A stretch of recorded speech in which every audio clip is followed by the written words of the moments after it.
नमस्कार दोस्तों, मैं आपका दोस्त मुकेश जैन। दोस्तों, यदि आप सिविल सर्विसेज या स्टेट सर्विसेज या defence and police, SSC, banking, railway आदि परीक्षाओं की तैयारी कर रहे हैं तो हम आपके लिए इस चैनल पर कुछ प्रश्न लेकर आते हैं। उन एमसीक्यूज को आप देखिए और अपनी तैयारी को आगे बढ़ाइए।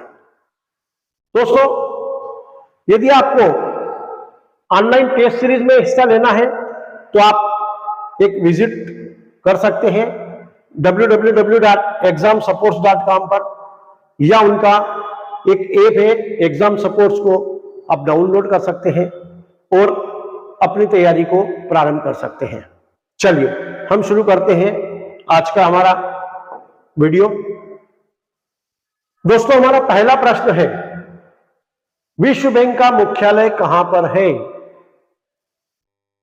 वाशिंगटन डीसी में, जेनेवा में, हेग में या पेरिस में? दोस्तों, इस प्रश्न का सही जवाब है वाशिंगटन डीसी में, अमेरिका में। ठीक है, ये विश्व बैंक, वर्ल्ड बैंक का वहां पर हेड ऑफिस या हेडक्वार्टर्स है वाशिंगटन डीसी में। चलिए प्रश्न नंबर 2 के लिए हम आगे बढ़ते हैं। भारत में विभिन्न श्रेणी के वाणिज्यिक बैंक है, कमर्शियल बैंक जो होते हैं, इनमें से कौन वाणिज्यिक बैंकों की श्रेणी में नहीं आता है? पहला, ए निजी बैंक, बी राष्ट्रीयकृत बैंक, सी सहकारी बैंक, डी वस्तु बैंक। दोस्तों, निजी बैंक कमर्शियल होते हैं, बिजनेस करने के लिए खोले जाते हैं। ऐसे ही राष्ट्रीयकृत बैंक आपके एसबीआई वगैरह जो भी है, इनमें भी आपका कमर्शियल वर्क होता है, सहकारी बैंक में भी होता है। लेकिन एक वस्तु बैंक ऐसा है जो वाणिज्यिक बैंकों की श्रेणी में नहीं आता है। ठीक है, चलिए नेक्स्ट प्रश्न को चलते हैं। अगला प्रश्न है हमारा, आपने सुना होगा कई बार कि केवाईसी करवा लीजिए, केवाईसी करवा लीजिए वरना आपका खाता बंद कर दिया जाएगा। तो एक केवाईसी क्या है? बैंकिंग जगत में प्रयुक्त केवाईसी का पूर्ण रूप क्या है? Keep your credibility, know your credibility, keep your customer या नो यूर कस्टमर? दोस्तों, केवाईसी का मतलब होता है कि आप अपने कस्टमर को जानिए, उसके बारे में जानकारी रखिए। वो कैसे होती है? आधार कार्ड आदि से उसकी जानकारी होती है, अर्थात नो यूर कस्टमर, इसको बोलते हैं केवाईसी।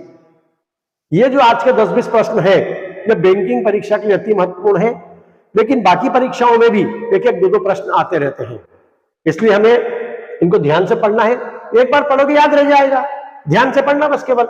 नो यूर कस्टमर मतलब अपने कस्टमर के बारे में जानिए। चलिए नेक्स्ट क्वेश्चन है हमारा, भारतीय reserve bank, RBI, reserve bank of India, भारतीय रिजर्व बैंक का राष्ट्रीयकरण कब हुआ था? नेशनलाइजेशन कब किया गया था? 2 सितंबर 1950, 19 मार्च 1947, 1 जनवरी 1949 या 26 जनवरी 1950?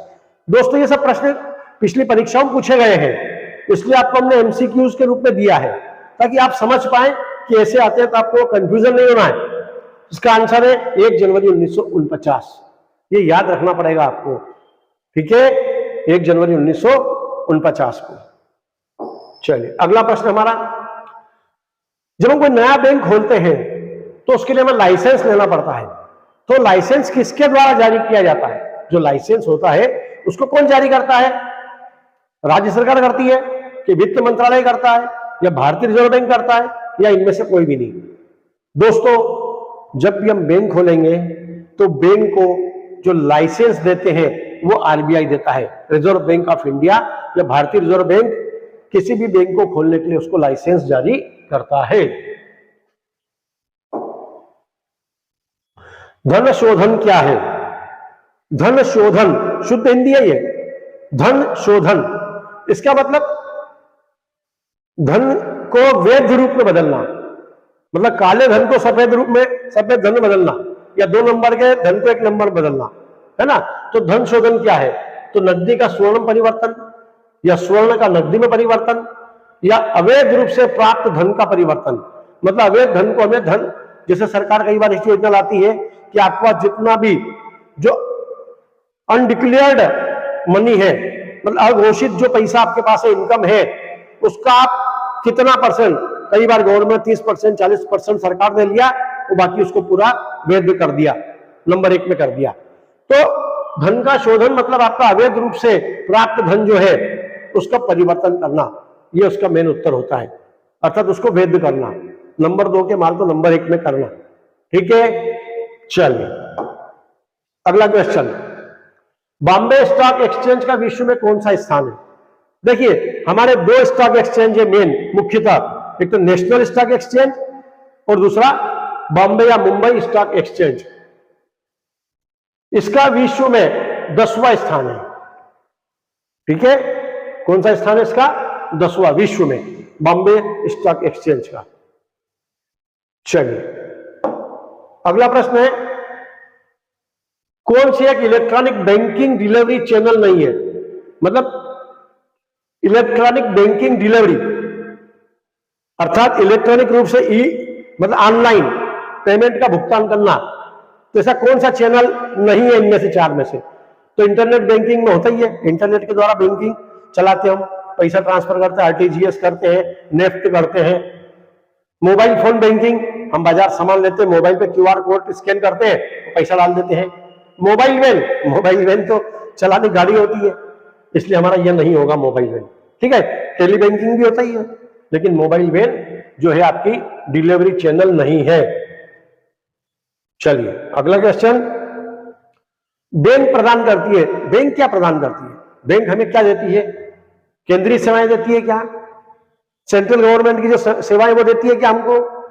या प्रत्यक्ष सेवाएं, डायरेक्ट सेवाएं, कुछ सामान खरीदना बेचना करती है क्या? या वित्तीय सेवाएं देती है या और कोई देती है? तो बैंक हमें फाइनेंस वाली चीजें देती है, वित्तीय मतलब धन का लेन देन होता है, पैसे का हस्तांतरण किया जाता है, किसके द्वारा? बैंक द्वारा, अर्थात वित्तीय सेवाएं हमें बैंक प्रदान करती है। ठीक है, देखिए कोई भी प्रतियोगी परीक्षा उसमें कोई कठिन पेपर नहीं आता है, सरल आता है, बहुत सरल आता है, लेकिन वो सरल प्रश्न अगर हमने नहीं पढ़े हैं तो हमें बहुत दिक्कत देते हैं, इसलिए सरल प्रश्न को ध्यान से पढ़े। चलिए अब आपने देखा होगा कई बार कि जब आप लोन लेने जाते हैं तो वो आपसे पूरी जानकारी मांगते हैं, आपका सिविल स्कोर देखते हैं कि आपने कहीं पुराना लोन चुकाया कि नहीं चुकाया, या आप कहीं डिफॉल्ट तो आपका कहीं आपने कहीं ड्यूज तो आपकी पेमेंट नहीं है, या आप जो हमेशा जो किस्त होती है वो बहुत देर से देते हैं क्या, या आप चुकाते ही नहीं है क्या। तब हमें जब भी लोन लेते तब हमें बहुत दिक्कत आती है। तो दोस्तों निम्नलिखित में से कौन सा संगठन उधारकर्ताओं की ऋण पृष्ठभूमि रखता है या उपलब्ध कराता है? मतलब कौन सा एक संगठन है जो उधारकर्ताओं की ऋण पृष्ठभूमि रखता है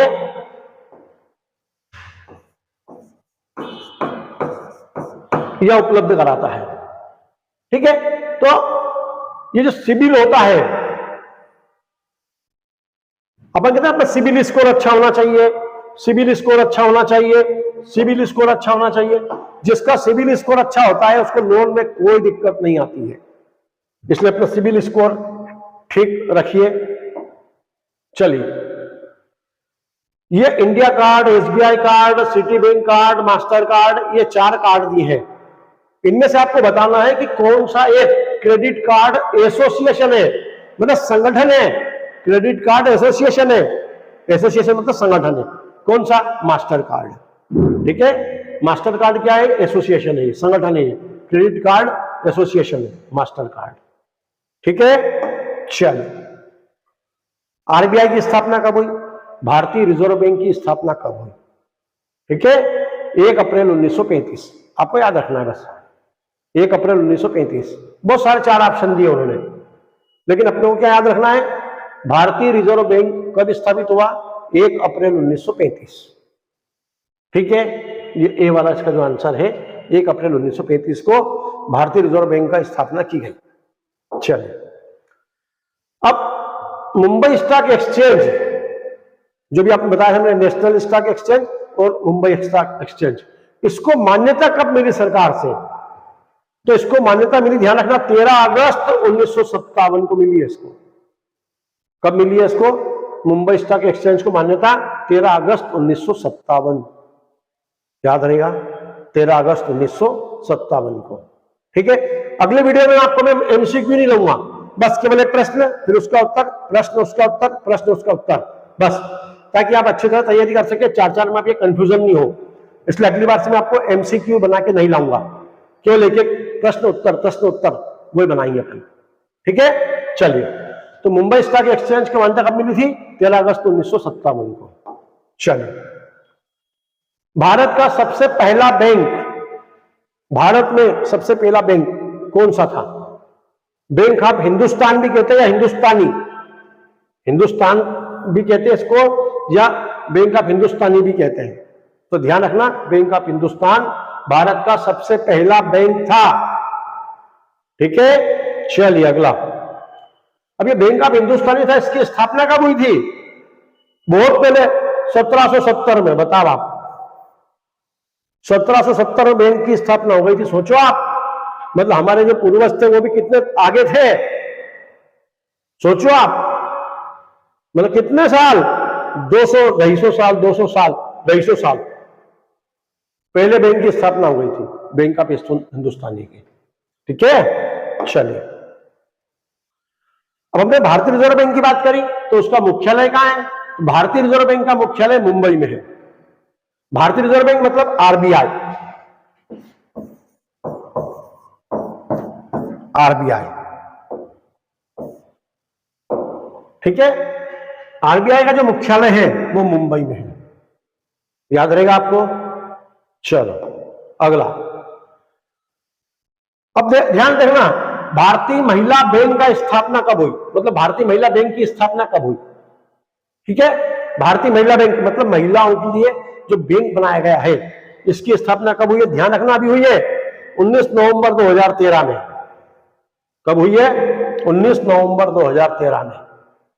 ठीक है, भारतीय महिला बैंक की स्थापना 19 नवंबर 2013 को हुई है। ठीक है, कोई दिक्कत नहीं। चलिए अगला, अब भारतीय स्टेट बैंक की स्थापना कब हुई? देखो, मैं आपको ये 15-20 क्वेश्चन बैंकिंग का लाया हूं और फिर व्यवस्था के लाया हूं, तो ये यूपीएससी के लिए, पीएससी के लिए है ना, स्टेट पीएससी के लिए, पटवारी के लिए, पुलिस के लिए, डिफेंस के लिए, सबके लिए एक एक तो फाइनेंस में से आते ही आता है। ठीक है, तो अभी इसमें से अपन 5-50-100 क्वेश्चन करेंगे धीरे धीरे। तो भारतीय स्टेट बैंक की स्थापना कब हुई थी? 1 जुलाई 1955 को, याद रहेगी। भारतीय स्टेट बैंक की स्थापना कब हुई थी? 1 जुलाई 1955 को। ठीक है, चलिए, अब एलआईसी है ना, एलआईसी का नारा क्या है? जीवन के साथ भी, जीवन के बाद भी, है ना, भारतीय जीवन बीमा निगम। इसका मुख्य कार्यालय कहां पर है? मुंबई में। एलआईसी का कार्यालय कहां है? मुंबई में। बस इतना याद रख लो, एलआईसी का कार्यालय कहां पर है? मुंबई में। भारतीय जीवन बीमा निगम का कहां पर है? मुंबई में। और इसकी स्थापना कब हुई थी? 1956 में। भारतीय जीवन बीमा निगम की स्थापना हुई थी 1 सितंबर 1956 में, और इसका मुख्यालय कहां पर है? यह भी अपने पढ़ा है, मुंबई में, याद रहेगा। तो दोस्तों, आज के लिए बस इस वीडियो में इतना ही, फिर मिलते हैं अपन नेक्स्ट वीडियो में। अब आपको मैं एक लाइन के उत्तर वाले लेके आऊंगा। ये एमसीक्यू इस प्रकार से आते हैं परीक्षा में, ठीक है, लेकिन मैं आपको याद रखने के लिए, क्योंकि आपको याद भी रखना है, एक लाइन के उत्तर वाले सीधे बना के लाऊंगा। ठीक है, मिलते हैं तब तक। जय हिंद, जय भारत।